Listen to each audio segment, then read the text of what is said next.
ਖੈਰ ਤੁਸੀਂ ਧਰਮ ਨਾਲੋਂ ਧਰਮ ਦੇ ਪ੍ਰਚਾਰਕ ਹੋਣ ਦੇ ਨਾਲ ਤੁਸੀਂ ਤਰਕ ਦੀ ਗੱਲ ਜ਼ਰੂਰ ਕਰਦੇ ਹੋ। ਇੱਥੇ ਮੇਰਾ ਇੱਕ ਸਵਾਲ ਹੈ ਵੀ ਪਹਿਲਾਂ ਤੁਸੀਂ ਨਾ ਇੱਕ ਕੁਝ ਸਮਾਂ ਪਹਿਲਾਂ ਤੁਸੀਂ ਕੀਰਤਨ ਕਰਦੇ ਹੁੰਦੇ ਸੀ ਢੋਲਕੀਆਂ ਛਾਣਾਂ ਨਾਲ, ਹੈ ਨਾ। ਉਸ ਤੋਂ ਬਾਅਦ ਤੁਸੀਂ ਆਪਣੇ ਪਹਿਲਾਂ ਨਾਮ ਦੇ ਨਾਮ ਨਾਲ ਸੰਤ ਵੀ ਲਾਉਂਦੇ ਹੁੰਦੇ ਸੀ।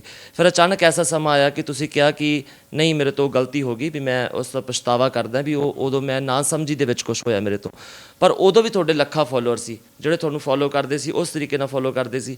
ਹੁਣ ਤੁਸੀਂ ਤਰਕ ਕਰਦੇ ਹੋ, ਹਰ ਗੱਲ ਦਾ ਤਰਕ, ਤੁਸੀਂ ਤਰਕ ਨਾਲ ਅੱਛਾ ਜਵਾਬ ਦਿੰਦੇ ਹੋ, ਸਹੀ ਹੈ, ਗਲਤ ਤੋਂ ਬਾਅਦ ਦੀ ਗੱਲ ਹੈ। ਪਰ ਤੁਹਾਡੇ ਹੁਣ ਵੀ ਕਈ ਲੋਕ ਤੁਹਾਡੇ ਜਿਹੜੇ ਫੋਲੋਅਰਸ ਨੇ, ਲੱਖਾਂ ਫੋਲੋਅਰ ਤੁਹਾਡੇ ਨਾਲ ਮਿਲ ਕੇ ਤਰਕ ਕਰਨ ਲੱਗ ਗਏ। ਹੁਣ ਲੋਕ ਕਹਿੰਦੇ ਵੀ ਸਾਡਾ ਬੇਵਿਸ਼ਵਾਸੀ ਹੈ ਰਣਜੀਤ ਸਿੰਘ 'ਤੇ, ਵੀ 10 ਸਾਲਾਂ ਬਾਅਦ ਭਾਈ ਸਾਹਿਬ ਕਹਿ ਦਿੰਦੇ ਨਹੀਂ ਯਾਰ ਤਰਕ ਵਾਲੀ ਗੱਲ ਵੀ ਮੇਰੇ ਤੋਂ ਗਲਤ ਹੋ ਗਈ। ਜਿਹੜੀ ਉਸ ਸਮੇਂ ਦੇ ਵਿੱਚ ਕੌਮ ਦਾ ਨੁਕਸਾਨ ਹੋਇਆ, ਜਾਂ ਜਦੋਂ ਤੁਸੀਂ ਸੰਤ ਲਾਉਂਦੇ ਸੀ, ਜਾਂ ਇਸ ਤੋਂ ਬਾਅਦ ਅਗਰ ਤੁਸੀਂ ਇਸ ਗੱਲ ਤੋਂ ਮੁੱਕਰੇ ਤਾਂ ਨੁਕਸਾਨ ਹੋਏਗਾ, ਉਹਦਾ ਜ਼ਿੰਮੇਵਾਰ ਕੌਣ ਹੈ? ਨਹੀਂ ਦੇਖੋ, ਕੋਈ ਪ੍ਰੋਬਲਮ ਨਹੀਂ ਕਿਸੇ ਨੂੰ ਆਈ। ਲੋਕਾਂ ਨੇ ਮੈਨੂੰ ਪਿਆਰ ਕੀਤਾ, ਜੋ ਮੈਂ ਸਮਝਦਾ ਸੀ ਮੈਂ ਸੁਣਾਇਆ। ਜਿਵੇਂ ਜਿਵੇਂ ਬੰਦਾ ਅਪਡੇਟ ਹੁੰਦਾ ਹੈ, ਸਮਝਦਾ ਹੈ, ਆਪਣੇ ਆਪ ਨੂੰ ਬਦਲਦਾ ਹੈ, ਮੈਂ ਬਦਲਿਆ। ਇਹਦੇ ਵਿੱਚ ਪ੍ਰੋਬਲਮ ਹੋਣੀ ਨਹੀਂ ਚਾਹੀਦੀ। ਜਿਹੜਾ ਅੱਜ ਤਰੀਕਾ ਆ, ਹੋ ਸਕਦਾ ਕੱਲ੍ਹ ਨੂੰ ਹੋਰ ਵੀ ਵਧੀਆ ਤਰੀਕੇ ਨਾਲ ਸੀ। ਇੱਕ ਬੰਦੇ ਦੀ ਆਪਦੀ ਪਰਸਨਲ ਲਾਈਫ ਹੋਵੇ ਤਾਂ ਬਦਲ ਸਕਦਾ, ਪਰ ਤੁਹਾਡੇ ਨਾਲ ਤਾਂ ਲੱਖਾਂ ਲੋਕ ਜੁੜੇ ਹੁੰਦੇ ਨੇ ਨਾ। ਤੁਹਾਡੀ ਗੱਲ ਬਹੁਤ ਲੋਕ ਸੋਚਦੇ ਨੇ, ਸੁਣਦੇ ਨੇ, ਉਹਨੂੰ ਫੋਲੋ ਕਰਦੇ ਨੇ। ਮੈਨੂੰ ਲੱਗਦਾ ਤੁਹਾਨੂੰ ਗੱਲ ਉਦੋਂ ਕਹਿਣੀ ਚਾਹੀਦੀ ਜਦੋਂ ਉੱਤੇ ਵਿਚਾਰ ਪੂਰਾ ਹੋ ਜਾਏ, ਉਸਨੂੰ ਬਦਲ ਨਾ ਸਕੇ, ਬਦਲਦਾ ਕੋਈ ਰਹਿ ਨਾ ਜਾਵੇ ਕੋਈ ਆਪਸ਼ਨ।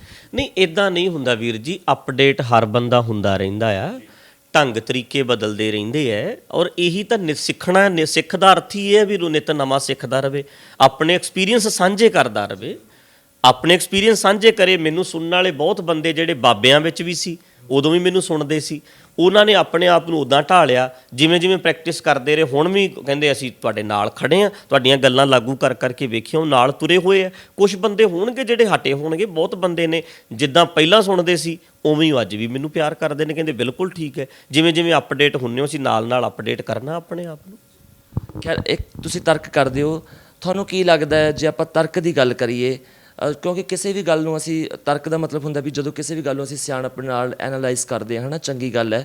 ਪਰ ਉਹ ਕਿਸੇ ਹੋਰ ਮਸਲਿਆਂ 'ਤੇ ਤਰਕ ਹੋਣਾ ਭਾਈ ਸਾਹਿਬ ਅਲੱਗ ਗੱਲ ਹੈ। ਪਰ ਤੁਸੀਂ ਤਰਕ ਕਰਦੇ ਹੋ ਧਰਮ ਦੀਆਂ ਗੱਲਾਂ 'ਤੇ। ਧਰਮ ਦੀ ਗੱਲ ਤੁਹਾਨੂੰ ਲੱਗਦਾ ਵੀ ਜੇ ਤਰਕ ਹੋਣ ਲੱਗ ਜੇ ਤਾਂ ਦੁਨੀਆ ਦਾ ਕੋਈ ਵੀ ਧਰਮ ਨਹੀਂ ਹੈ ਜਿਹੜਾ ਟਿਕ ਪਾਊਗਾ? ਤੁਹਾਨੂੰ ਨਹੀਂ ਲੱਗਦਾ ਕਿ ਜੇ ਹਰ ਗੱਲ 'ਤੇ ਅਸੀਂ ਤਰਕ ਕਰੀਏ ਤਾਂ ਜਿਹੜੇ ਧਾਰਮਿਕ ਸ਼ਰਧਾਲੂ ਹੈ ਲੋਕ, ਜਿਹੜੇ ਜਿਹਦੇ 'ਚ ਭਾਵਨਾ ਹੈ ਉਹ ਖਰਾਬ ਹੁੰਦੀ ਹੈ? ਹਰ ਗੱਲ 'ਤੇ ਤਰਕ ਨਹੀਂ ਹੋ ਸਕਦਾ। ਮੰਨ ਲਓ, ਮੈਂ ਇੱਕ ਐਗਜ਼ਾਮਪਲ ਛੋਟੀ ਜਿਹੀ ਦਿੰਦਾ ਹੈ। ਜੇ ਤੁਸੀਂ ਕਿਸੇ ਐਸੀ ਗੱਲ 'ਤੇ ਤਰਕ ਕਰਦੇ ਹੋ ਜਿਹਦੇ ਨਾਲ ਸਾਡੀ ਆਉਣ ਵਾਲੀ ਯੂਥ ਦਾ ਭਲਾ ਹੁੰਦਾ, ਬਹੁਤ ਚੰਗੀ ਗੱਲ ਹੈ।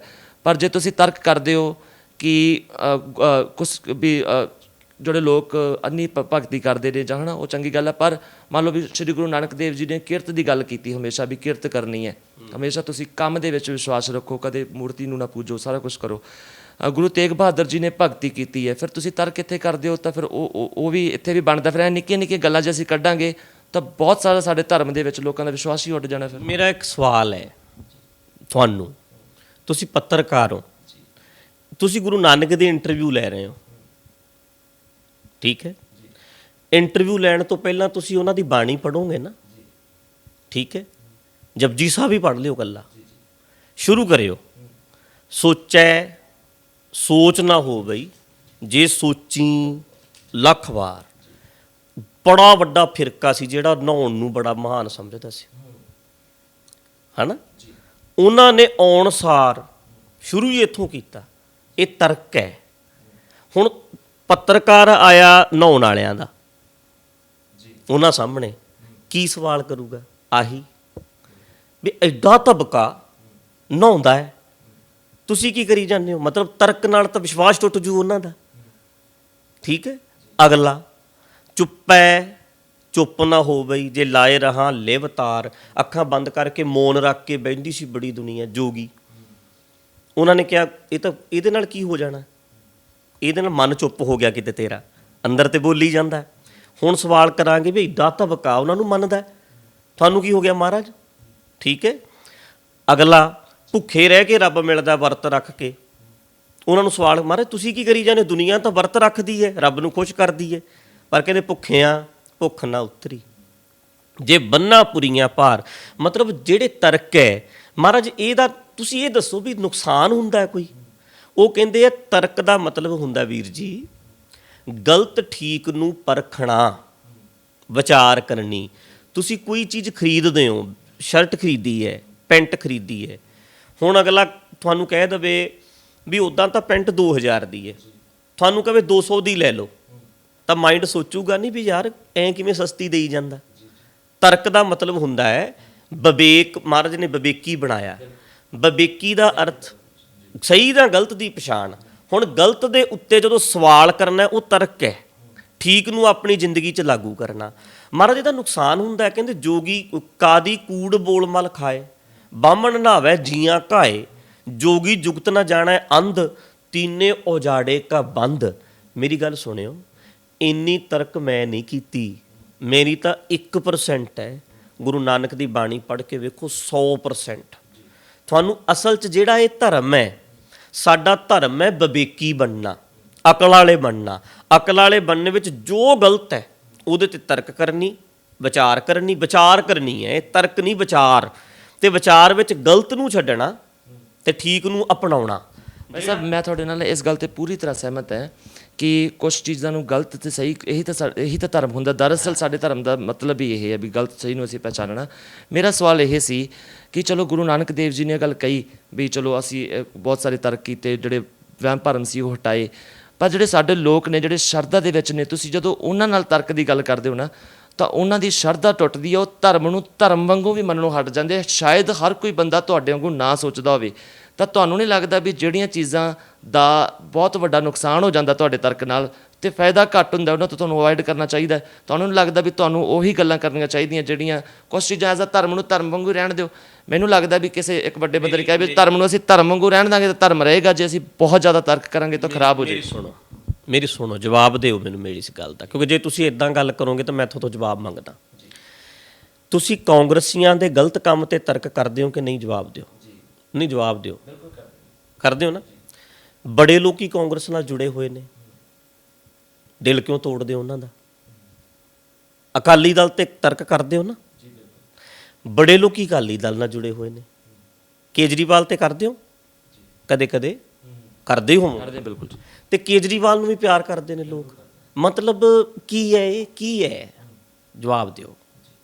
ਇਹੀ ਗੱਲ ਮੈਂ ਤੁਹਾਨੂੰ ਪੁੱਛ ਰਿਹਾ। ਤੁਸੀਂ ਹਾਂ, ਜੇ ਅਸੀਂ ਦਿਲ ਤੋੜਨ ਦੀ ਗੱਲ ਹੀ ਸੋਚਣ ਲੱਗ ਜੀ, ਫਿਰ ਤਾਂ ਅਸੀਂ ਕਿਸੇ ਨੂੰ ਮਾੜਾ ਕਹਿ ਹੀ ਨਾ ਸਕੀਏ। ਸਭ ਤੋਂ ਵੱਡੇ ਤਰਕਸ਼ੀਲ ਤੁਸੀਂ ਹੋ, ਪੱਤਰਕਾਰ। ਤਰਕ ਤੋਂ ਬਿਨਾਂ ਪੱਤਰਕਾਰਤਾ ਕਾਹਦੀ ਹੈ ਯਾਰ? ਤੇ ਫਿਰ ਤੁਸੀਂ ਤਰਕ, ਜੇ ਤੁਸੀਂ ਇਹ ਗੱਲ ਕਰੋਗੇ, ਜੇ ਪੱਤਰਕਾਰ ਇਹ ਗੱਲ ਕਰੂਗਾ, ਯਾਰ ਜਾਈਏ ਕਿੱਥੇ? ਪੱਤਰਕਾਰ ਤਰਕ ਚੋਂ ਨਿਕਲਿਆ, ਤਰਕ ਹੀ ਕਰਦਾ ਤੇ ਆ ਕੇ ਪੁੱਛਦਾ ਤਰਕ ਕਿਉਂ ਕਰਦੇ ਆ? ਮਤਲਬ ਕੀ? ਮੈਨੂੰ ਜਵਾਬ ਦਿਓ ਜੀ। ਤਾਂ ਬਿਲਕੁਲ, ਮੈਂ ਪਹਿਲਾਂ ਵੀ ਕਿਹਾ ਕਿ ਮੈਂ ਅੱਜ ਤੱਕ ਜੇ ਸੁਣਦਾ ਹਾਂ ਤਾਂ ਤਰਕ ਦੀ ਗੱਲ ਬਹੁਤ ਚੰਗੀ ਲੱਗਦੀ ਹੈ ਨਾ। ਅਸੀਂ ਤੁਸੀਂ ਤਰਕ ਨੂੰ ਵਿਰੋਧ ਕਿਉਂ ਕਰ ਰਹੇ ਹੋ? ਵਿਰੋਧ ਨਹੀਂ ਕਰ ਰਿਹਾ। ਦਰਅਸਲ ਗੱਲ ਇਹ ਹੈ ਕਿ ਜਿਸ ਤਰਕ ਦੇ ਨਾਲ ਅਸੀਂ ਗੱਲ ਤੁਸੀਂ ਕਰ ਰਹੇ ਹੋ, ਉਸ ਤਰਕ ਦੇ ਨਾਲ ਅਸੀਂ ਸਾਰੀਆਂ ਗੱਲਾਂ ਕਰੀਏ ਨਾ, ਤਾਂ ਸਾਡੇ ਗੁਰੂ ਸਾਹਿਬਾਨਾਂ 'ਤੇ ਵੀ ਲੋਕ ਸਵਾਲ ਚੱਕਣ ਸ਼ੁਰੂ ਕਰ ਦੇਣਗੇ, ਅਤੇ ਉਹ ਜਿਹੜੀ ਸ਼ਰਧਾ ਫਿਰ ਉਹ ਸ਼ਰਧਾ ਵਾਂਗੂ ਰਹਿਣ ਦਿਓ। ਨਹੀਂ, ਇੱਦਾਂ ਤੁਸੀਂ ਫੇਰ ਉਹੀ ਗੱਲ ਕਰੀ ਜਾਂਦੇ ਹੋ। ਜੇ ਤਰਕ ਕਰਨ ਲੱਗ ਜਾਓਗੇ ਐਮਐਲਏਆਂ ਉੱਤੇ, ਕੱਲ੍ਹ ਨੂੰ ਲੋਕ ਮੁੱਖ ਮੰਤਰੀ 'ਤੇ ਵੀ ਕਰਨਗੇ। ਕਿਉਂ ਕਰਦੇ ਹੋ ਤਰਕ? ਮੈਂ ਤੁਹਾਨੂੰ ਫੇਰ ਉਹੀ ਪੁੱਛਦਾ ਸਵਾਲ, ਵੀਰ ਜੀ ਇੱਦਾਂ ਨਹੀਂ ਹੁੰਦਾ। ਜੇ ਮੈਂ ਮੈਂ ਦੇਖੋ, ਮੈਂ ਹਮੇਸ਼ਾ ਪੱਤਰਕਾਰਾਂ ਨਾਲ ਬਹੁਤ ਰਿਸਪੈਕਟ ਨਾਲ ਗੱਲ ਕਰਦਾ। ਮੈਂ ਹੁਣ ਤਾਂ ਤੁਹਾਨੂੰ ਕਰਦਾ ਵੀ ਜੇ ਤੁਸੀਂ ਉਹੀ ਕੁੰਡੀ ਰੱਖਣੀ ਹੈ, ਫਿਰ ਮੇਰੇ ਸਵਾਲਾਂ ਦਾ ਜਵਾਬ ਦੇ ਕੇ ਅਗਲਾ ਸਵਾਲ ਕਰਿਓ। ਅਗਲਾ ਮੈਂ ਤੁਹਾਨੂੰ, ਤੁਸੀਂ ਕਰਿਓ, ਮੈਂ ਜਵਾਬ ਮੰਗੂ, ਮੈਂ ਵੀ ਪੱਤਰਕਾਰ ਬਣੂੰਗਾ। ਹੁਣ ਐਂ ਪੁੱਛੂੰ, ਕੱਲੇ ਕੱਲੇ ਸਵਾਲ ਦੇ ਉੱਤੇ ਜਵਾਬ ਦਊਂ, ਦੇ ਕੇ ਫਿਰ ਅੱਗੇ ਜਾਣ ਦਊਂ। ਅਗਲਾ ਕਰੋ। ਦਰਅਸਲ ਗੱਲ ਤੁਸੀਂ ਸ਼ਾਇਦ ਇਸ ਨੂੰ ਕਿਸੇ ਹੋਰ ਤਰੀਕੇ ਨਾਲ ਲੈ ਗਏ। ਨਹੀਂ, ਐ ਨਹੀਂ। ਹਾਂ, ਐ ਨਹੀਂ ਲੈ ਗਿਆ ਮੈਂ ਤੁਹਾਡੀ ਗੱਲ ਸਮਝ ਰਿਹਾ। ਮਤਲਬ ਤੁਸੀਂ ਜਿਹੜੀ ਗੱਲ ਜਿਸ ਐਂਗਲ ਤੋਂ ਕਰਦੇ ਹੋ, ਮੈਂ ਉਵੇਂ ਹੀ ਤੁਹਾਨੂੰ ਪੁੱਛਦਾ ਵੀ ਜਿਹੜੀ ਚੀਜ਼ ਯਾਰ ਹੈ ਹੀ ਵਿਚਾਰ ਕੀਤੀ ਬਿਨਾਂ ਸਮਾਜ ਵਿੱਚ, ਤੁਸੀਂ ਤੁਹਾਡਾ ਜਵਾਬ ਪਤਾ ਕੀ ਚਾਹੀਦਾ? ਤੁਹਾਡਾ ਜਵਾਬ ਇਹ ਚਾਹੀਦਾ ਹੈ ਵੀ ਕਾਂਗਰਸੀਆਂ 'ਚ ਗਲਤ ਹੁੰਦਾ ਤਾਂ ਮੈਂ ਪੁੱਛਾਂ ਕਿਉਂ ਨਾ, ਨਹੀਂ ਤਾਂ ਲੁੱਟ ਕੇ ਖਾ ਜਾਣਗੇ। ਅਗਲਾ ਜਵਾਬ ਦਿਓ। ਅਕਾਲੀਆਂ 'ਚ ਗਲਤ ਹੁੰਦਾ, ਲੁੱਟ ਕੇ ਖਾ ਜਾਣਗੇ। ਠੀਕ ਹੈ, ਇਹ ਜਵਾਬ ਤੁਸੀਂ ਦਿਓ, ਫਿਰ ਮੈਂ ਜਵਾਬ ਦੇਵਾਂਗਾ। ਜੇ ਗਲਤ ਢਾਂਚੇ ਤੇ ਤਰਕ ਮੈਂ ਨਾ ਕੀਤੀ ਤਾਂ ਇਹ ਢਾਂਚਾ ਸਾਨੂੰ ਲੁੱਟ ਕੇ ਖਾ ਜੂ, ਬਰਬਾਦ ਕਰ ਦੂ, ਸਾਨੂੰ ਅਪਾਹਜ ਬਣਾ ਦੂਗੇ, ਪਾਗਲ ਕਰ ਦੂ ਸਾਨੂੰ। ਮੈਂ ਪਹਿਲਾਂ ਵੀ ਕਿਹਾ ਕਿ ਮਹਾਰਾਜ ਕਹਿੰਦੇ ਪਿੰਗਲੇ ਭਜਾਤੇ ਮਹਾਰਾਜ ਨੇ। ਦੇਖਿਓ, ਪਿੰਗਲ ਪਰਬਤ ਪਾਰ ਪਰੇ, ਖਲ ਚਤੁਰਬ ਕੀਤਾ, ਅੰਧਲੇ ਤ੍ਰਿਭਵਨ ਸੂਝਿਆ ਗੁਰ ਭੇਟ ਪਨੀਤਾ ਮਹਿਮਾ ਸਾਧੂ ਸੰਗ ਕੀ ਸੁਣੋ ਮੇਰੇ ਮੀਤਾ। ਕਹਿੰਦੇ ਆ ਸਾਧੂ ਸੀਗੇ ਜਿਹੜੇ ਉਹ ਸਾਡੇ ਵਾਲੇ 35 ਉਹਨਾਂ ਸਾਧੂਆਂ ਦੀ ਸੰਗਤ ਕਰਕੇ ਪਿੰਗਲੇ ਭੱਜ ਲਏ। ਮਤਲਬ ਜਿਹੜੇ ਦਿਮਾਗੀ ਪਿੰਗਲੇ ਸੀ ਤੁਰਨ ਲਾਤੇ ਮਹਾਰਾਜ ਨੇ, ਦਿਮਾਗ ਖੋਲ ਕੇ ਰੱਖਤੇ। ਵੀਰ ਜੀ ਤੁਸੀਂ ਹੋ ਨਾ ਜਿਹੜੇ ਲੋਕ ਪੱਤਰਕਾਰ, ਤੁਸੀਂ ਹਰ ਚੀਜ਼ ਤੇ ਤਰਕ ਕਰਦੇ ਹੋ। ਤੁਹਾਨੂੰ ਕੋਈ ਲੀਡਰ ਬੁੱਧੂ ਬਣਾ ਸਕਦਾ ਹੈ? ਪੱਤਰਕਾਰ ਮਹਿਕਮੇ ਨੂੰ ਤੁਸੀਂ ਦੱਸਿਓ, ਫੜ ਲੈਂਦੇ ਹੋ ਨਾ 1 ਮਿੰਟ 'ਚ, ਠੀਕ ਹੈ। ਤੁਹਾਨੂੰ ਕੋਈ ਬਾਬਾ ਜਿਹਦੇ ਤੁਸੀਂ ਸਮਾਗਮ 'ਚ ਗਏ ਹੋਵੋ ਤਾਂ ਲੋਕਾਂ ਦੇ ਦੁੱਖ ਕੱਟ ਰਿਹਾ ਹੋਵੇ, ਤੁਹਾਨੂੰ ਪੱਤਰਕਾਰਾਂ ਨੂੰ ਉਹ ਬੁੱਧੂ ਬਣਾ ਸਕਦਾ ਉਹ ਬਾਬਾ? ਦੱਸੋ, ਨਹੀਂ ਬਣਾ ਸਕਦਾ। ਪੱਤਰਕਾਰ ਤਾਂ ਯਾਰ ਪੱਤਰਕਾਰ ਹੁੰਦੇ ਨੇ। ਅੱਛਾ, ਪੱਤਰਕਾਰਾਂ ਨੂੰ ਕੋਈ ਬਿਜ਼ਨਸਮੈਨ ਵਾਲਾ ਜਾਂ ਦੂਜਾ ਤੀਜਾ ਕੋਈ ਕਮਲਾ ਕਰ ਸਕਦਾ? ਨਹੀਂ ਕਰ ਸਕਦਾ। ਕਿਉਂ ਨਹੀਂ ਕਰ ਸਕਦਾ? ਕਿਉਂਕਿ ਉਹ ਪੱਤਰਕਾਰ ਨੇ, ਉਹ ਤਰਕ ਕਰਦੇ ਨੇ, ਠੀਕ ਹੈ। ਕੋਈ ਉਹਨੂੰ ਰਾਜਨੀਤਿਕ ਵੀ ਨਹੀਂ ਲੁੱਟ ਸਕਦਾ, ਉਹਨੂੰ ਕੋਈ ਬਾਬਾ ਵੀ ਨਹੀਂ ਲੁੱਟ ਸਕਦਾ। ਪੱਤਰਕਾਰ ਕਿੰਨੇ ਤੇਜ਼ ਹੁੰਦੇ ਨੇ, ਮੈਂ ਵਿਚਰਿਆ ਮਿਲਦਾ ਨਾ ਪੱਤਰਕਾਰਾਂ ਨੂੰ, ਕਿੰਨੇ ਦਿਮਾਗੀ ਨੇ। ਹੁਣ ਮੇਰਾ ਸਵਾਲ ਹੈ, ਜੇ ਇਹੋ ਜਿਹਾ ਸਾਰਾ ਸਮਾਜ ਹੋ ਜੇ, ਸਾਰਾ ਸਮਾਜ ਹੀ ਇਹੋ ਜਿਹਾ ਹੋ ਜੇ ਵੀ ਤੇਜ਼ ਦਿਮਾਗ, ਵੀ ਨਾ ਕੋਈ ਬਾਬਾ ਲੁੱਟ ਸਕੇ, ਜਦੋਂ ਰਾਜਨੀਤਿਕਾਂ ਨੇ ਗੱਲ ਕਰਨੀ ਉਹਨਾਂ ਨੇ ਪਹਿਲਾਂ ਹੀ ਫੜ ਲੈਣੀ ਹੈ। ਪਰ ਤੁਸੀਂ ਇਹ ਜੋ ਤੁਸੀਂ ਗੱਲ ਕਹਿ ਰਹੇ ਹੋ ਇਹਦੇ ਵਿੱਚ 1% ਵੀ ਕੋਈ ਸ਼ੰਕਾ ਨਹੀਂ, ਬਿਲਕੁਲ ਸਹੀ ਕਹਿ ਰਹੇ ਹੋ, ਬਹੁਤ ਸਹੀ ਕਹਿ ਰਹੇ ਹੋ ਤੁਸੀਂ। ਔਨ ਸਟੇਜ ਵੀ ਬਹੁਤ ਸਹੀ ਗੱਲਾਂ ਸਹੀ ਕਹਿੰਦੇ ਹੋ। ਪਰ ਮਸਲਾ ਇਹ ਹੈ ਕਿ ਜਿਹੜੀ ਤੁਸੀਂ ਮੇਰੀ ਗੱਲ ਕਰ ਰਹੇ ਹੋ ਜਾਂ ਪੱਤਰਕਾਰਾਂ ਦੀ ਗੱਲ ਕਰ ਰਹੇ ਹੋ, ਉਹ ਮਸਲੇ ਹੋਰ ਨੇ, ਰਾਜਨੀਤਿਕ ਨੇ ਜਾਂ ਸੁਸਾਇਟੀ ਦੇ ਮਸਲੇ ਨੇ। ਜਿਹੜਾ ਧਰਮ ਦਾ ਮਸਲਾ ਹੁੰਦਾ ਉਹਦੇ ਲਈ ਹਰ ਇੱਕ ਬੰਦਾ ਸੈਂਸਿਟਿਵ ਹੁੰਦਾ ਹੈ, ਹਰ ਇੱਕ ਬੰਦੇ ਦੇ ਮਨ ਦੇ ਵਿੱਚ ਕੋਈ ਅਲੱਗ ਹੁੰਦੀ। ਚਲੋ ਆਪਾਂ ਇਸ ਮਸਲੇ ਤੇ ਬਹੁਤ ਡਿਸਕਸ਼ਨ ਕਰ ਲਈ, ਤੁਸੀਂ ਆਪਾਂ ਗੱਲ ਅੱਗੇ ਕਰਦੇ ਆ, ਕਰੋ ਜੀ। ਹਾਂ ਚਲੋ ਫਿਰ ਇਹ ਤੇ ਹੋਰ ਕਰੋ ਫਿਰ। ਅੱਛਾ, ਫਿਰ ਬਹੁਤ ਚੰਗੀ ਗੱਲ ਹੈ ਜੀ, ਤੁਸੀਂ ਇਹਦੇ ਲਈ ਰਾਜੀ ਹੋ ਤਾਂ। ਪਰ ਇਹ ਗੱਲ ਇਹ ਹੈ ਕਿ ਮੰਨ ਲਓ ਮੇਰਾ ਸਵਾਲ ਤੁਸੀਂ ਸਮਝ ਵੀ ਗਏ, ਪਰ ਮੈਂ ਇੱਕ ਵਾਰੀ ਦਰਸ਼ਕਾਂ ਨੂੰ ਕਲੀਅਰ ਕਰਨ ਲਈ ਮੈਂ ਇੱਕ ਵਾਰੀ ਫਿਰ ਤੁਹਾਡੇ ਅੱਗੇ ਸਵਾਲ ਕਿਸੇ ਹੋਰ ਤਰੀਕੇ ਨਾਲ ਰੱਖਦਾ ਹਾਂ। ਮੇਰਾ ਸਵਾਲ ਇਹ ਹੈ ਕਿ ਮੰਨ ਲਓ ਵੀ ਇੱਕ ਬੰਦਾ ਧਰਮ ਨੂੰ ਚਾਹੁੰਦਾ, ਉਹਦੇ ਵਿੱਚ ਜਿਹੜੇ ਧਰਮ ਦੇ ਵਿੱਚ ਮੰਨ ਲਓ ਇਹ ਗੱਲ ਹੈ ਕਿ ਇੱਕ ਜਗ੍ਹਾ ਤੇ ਦੁੱਧ ਡੋਲਿਆ ਜਾਂਦਾ ਬਹੁਤ ਸਾਰਾ, ਤੁਸੀਂ ਕਹੋ ਦੁੱਧ ਨਹੀਂ ਡੋਲਿਆ ਜਾਂਦਾ, ਬਹੁਤ ਚੰਗੀ ਗੱਲ ਹੈ, ਅਸੀਂ ਵੀ ਉਹਦੇ ਲਈ ਰਾਜੀ ਹਾਂ, ਉਹ ਤਰਕ ਹੋਣਾ ਬਣਦਾ, ਉਹਦੇ ਤੇ ਤਰਕ ਹੋਣਾ ਬਣਦਾ। ਪਰ ਤੁਸੀਂ ਜੇਕਰ ਕਹੋ ਕਿ ਜਿਹੜੀਆਂ ਚੀਜ਼ਾਂ ਸਾਡੀਆਂ ਆਲਰੇਡੀ ਬਣੀਆਂ ਹੋਈਆਂ ਨੇ ਜਾਂ ਸਾਡੀਆਂ ਜਗ੍ਹਾਵਾਂ ਬਣੀਆਂ ਹੋਈਆਂ ਨੇ ਜਾਂ ਕੁਛ ਵੀ ਐਸਾ ਤੁਸੀਂ ਤਰਕ ਕਰੋ ਜਿਹਦੇ ਤਰਕ ਕਰਨ ਦੇ ਨਾਲ ਸਿਰਫ ਇਤਿਹਾਸ ਦੇ ਵਿੱਚ ਚੇਂਜ ਆ ਜੇ, ਫਿਊਚਰ ਦੇ ਵਿੱਚ ਉਹਦਾ ਕੋਈ ਫਾਇਦਾ ਨਾ ਹੋਵੇ, ਐਸੇ ਤਰਕਾਂ ਨੂੰ ਮੈਂ ਕਹਿੰਦਾ ਵੀ ਐਸੇ ਤਰਕ ਜਿਹੜੇ ਲੋਕਾਂ ਦੀ ਸ਼ਰਧਾ ਨੂੰ ਥੋੜ੍ਹਾ ਠੇਸ ਪਹੁੰਚਾਉਂਦੇ ਨੇ, ਕਿਉਂਕਿ ਲੋਕਾਂ ਦੀ ਬਣੀ ਹੁੰਦੀ ਹੈ, ਉਹਦਾ ਕੋਈ ਸਾਨੂੰ ਉਸ ਜਗ੍ਹਾ 'ਤੇ ਜਾ ਕੇ ਫਾਇਦਾ ਨਹੀਂ। ਤੁਸੀਂ ਐਗਜ਼ਾਮਪਲ ਦਿਓ ਨਾ, ਕਿਹੜੀ ਤਰਕ? ਐਗਜ਼ਾਮਪਲ ਦਿਓ, ਮੇਰੀ ਬੋਲੀ ਹੋਈ ਤਰਕ ਬੋਲੋ। ਮੰਨ ਲਓ ਤੁਸੀਂ ਸਰੋਵਰਾਂ ਬਾਰੇ ਬੋਲਿਆ ਸੀ ਜਿੱਦਾਂ, ਫਿਰ ਉੱਥੇ ਆ ਗਏ ਤੁਸੀਂ ਫਿਰ ਉੱਥੇ ਹੀ ਆ ਗਏ। ਤੁਸੀਂ ਮੇਰੀ ਸਟੇਟਮੈਂਟ ਸੁਣੀ ਹੈ? ਮੈਂ ਹਮੇਸ਼ਾ ਕਹਿੰਦਾ ਵੀ ਮੈਂ ਜਾਵਾਂ ਦਰਬਾਰ ਸਾਹਿਬ, ਮੈਂ ਆਪਣੇ ਬੱਚੇ ਨੂੰ ਲੈ ਕੇ ਜਾਊਂਗਾ, ਮੈਂ ਦੱਸੂਗਾ ਲਿਜਾ ਕੇ ਵੀ ਆਹ ਤਲਾਅ ਸੀ ਜਿਹਦੇ ਕੰਢੇ ਤੇ ਬਹਿ ਕੇ ਗੁਰੂ ਸਾਹਿਬ ਨੇ ਕਿਹਾ ਸੀ ਕਿ ਤੀਰਥਾਂ 'ਚ ਨਹਾਉਣ ਦਾ ਕੋਈ ਫਾਇਦਾ ਨਹੀਂ, ਇਹਦੇ ਕੰਢੇ ਤੇ ਬਹਿ ਕੇ ਆਵਾਜ਼ ਦਿੱਤੀ ਸੀ, ਇਹ ਸਾਡਾ ਗੁਰਸਥਾਨ ਹੈ। ਮੈਂ ਤੇ ਪਹਿਲਾਂ ਇਹ ਵੀ ਕਿਹਾ ਵੀ ਮੈਂ ਨਹਾਊਂਗਾ, ਤੁਸੀਂ ਵੀ ਨਹਾਇਓ, ਪਰ ਸਾਡੇ ਨਹਾਉਣ ਵਿੱਚ ਫਰਕ ਹੈ। ਨਹਾ ਕੇ ਮੇਰੇ ਪਾਪ ਨਹੀਂ ਲੈ ਗਏ ਵੀ ਹੁਣ ਮੈਂ ਪਵਿੱਤਰ ਹੋ ਕੇ ਆ ਗਿਆ, ਹੁਣ ਮੈਂ ਜੋ ਮਰਜ਼ੀ ਸਮਾਜ ਵਿੱਚ ਕਰਾਂ, ਇਹ ਗੱਲ ਹੈ ਨਾ। ਹੋਰ ਤੁਹਾਨੂੰ ਕਿਹੜੀ ਲੱਗਦਾ ਵੀ ਜਿਹੜੀ ਤਰਕ ਮੈਂ ਕੀਤੀ ਹੈ, ਵੀ ਜਿਹੜੀ ਮੈਂ ਮਤਲਬ ਜੋ ਚੱਲਿਆ ਆ ਰਿਹਾ? ਤੁਸੀਂ ਇਹ ਗੱਲ ਕਹੀ ਵੀ ਨਹਾਉਣ ਨਾਲ ਪਾਪ ਨਹੀਂ ਲੈਂਦੇ, ਮਤਲਬ ਤੁਸੀਂ ਕਿਹਾ ਅੱਛਾ, ਜੇ ਨਹਾਉਣ ਨਾਲ ਪਾਪ ਨਹੀਂ ਲੈਂਦੇ, ਲੋਕ ਜਿਹੜੇ ਨਹਾਉਂਦੇ ਨੇ ਉਹਨਾਂ ਦੇ ਮਨ ਦੇ ਵਿੱਚ ਇੱਕ ਪੋਜ਼ਿਟਿਵਿਟੀ ਆ ਜਾਂਦੀ ਵੀ ਮੈਂ ਨਹਾ ਕੇ ਆਇਆ, ਵੀ ਸ਼ਾਇਦ ਮੈਂ ਗਲਤ ਕੰਮ ਨਹੀਂ ਕਰਨਾ ਚਾਹੀਦਾ ਜਾਂ ਕੁਛ ਵੀ ਇੱਦਾਂ ਦਾ। ਅੱਛਾ, ਮੰਨ ਲਓ ਤੁਸੀਂ ਇਹ ਗੱਲ ਨਾ ਕਹਿੰਦੇ, ਇਹਦਾ ਕੀ ਨੁਕਸਾਨ ਸੀ? ਨੁਕਸਾਨ ਇਹ ਸੀ ਫਿਰ ਜਿਹੜੇ ਗੁਰੂ ਦਾ ਖਾਨਾ ਜਿਹਦਾ ਮੈਂ ਚੋਲਾ ਪਾਇਆ, ਉਹ ਗੁਰਬਾਣੀ ਕਹਿੰਦੀ ਨਹਾਵਣ ਚੱਲੇ ਤੀਰਥੀ ਮਨ ਖੋਟੇ ਤਨ ਚੋਰ। ਹੋਰ ਸੁਣੋ, ਅੰਤਰ ਮੈਲ ਜੇ ਤੀਰਥ ਨਹਾਵੈ ਤਿਸ ਬੈ ਕੁੰਠ ਨਾ ਜਾਣਾ। ਉਧਰੋਂ ਬਾਗੀ ਹੁੰਨਾ, ਗੁਰਬਾਣੀ ਦਾ ਸੱਚ ਲੋਕਾਂ ਨੂੰ ਦੱਸਾਂ ਜਾਂ ਜੋ ਲੋਕ ਕਰਨਾ ਚਾਹੁੰਦੇ ਨੇ ਉਹਨਾਂ ਨੂੰ ਪਰਮਿਸ਼ਨ ਕਰੀ ਜਾਓ। ਬਹੁਤ ਸਾਰੇ ਮੁੱਦੇ ਨੇ ਜਿਹਨਾਂ ਤੁਸੀਂ ਬੋਲਿਓ, ਸਹੀ ਵੀ ਨੇ, ਬਸ ਜਿਹੜੇ ਸੈਂਸਿਟਿਵ ਮੁੱਦੇ ਹੁੰਦੇ ਨੇ ਉਹਨਾਂ ਤੇ ਲੋਕ। ਮੈਂ ਫੇਰ ਉਹੀ ਪੁੱਛਦਾ ਵੀ ਗੁਰਬਾਣੀ ਨਾਲ ਗਦਾਰੀ ਕਰਾਂ ਕਿ ਇਹ ਸੋਚੀ ਜਾਵਾਂ ਵੀ ਲੋਕ ਕੀ ਸੋਚਣਗੇ, ਲੋਕ ਕੀ ਕਹਿਣਗੇ? ਮੈਂ ਇਹ ਸੋਚ ਕੇ ਪ੍ਰਚਾਰ ਕਰਾਂ ਪਬਲਿਕ ਕੀ ਚਾਹੁੰਦੀ ਹੈ ਕਿ ਇਹ ਸੋਚਾਂ ਗੁਰੂ ਗ੍ਰੰਥ ਸਾਹਿਬ ਕੀ ਚਾਹੁੰਦੇ।